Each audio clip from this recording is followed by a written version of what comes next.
Salut la gang de Sciences de 3, bienvenue à ce cours qui porte sur les propriétés caractéristiques, les tests.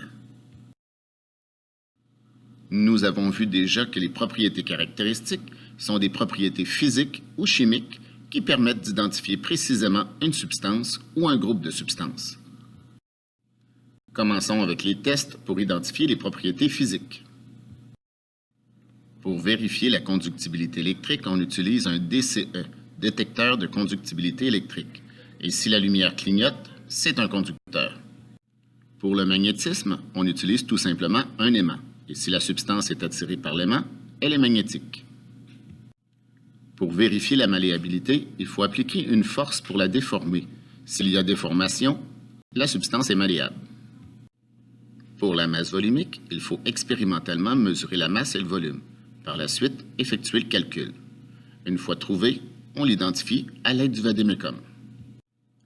Pour la solubilité, même principe.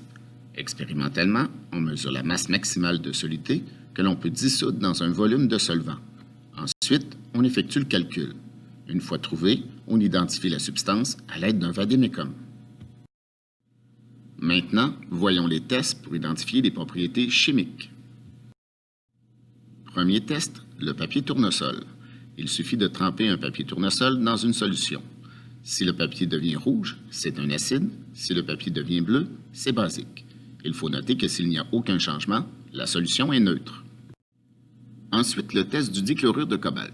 On trempe un papier de dichlorure de cobalt dans la solution. Si le papier devient rose, la solution contient de l'eau.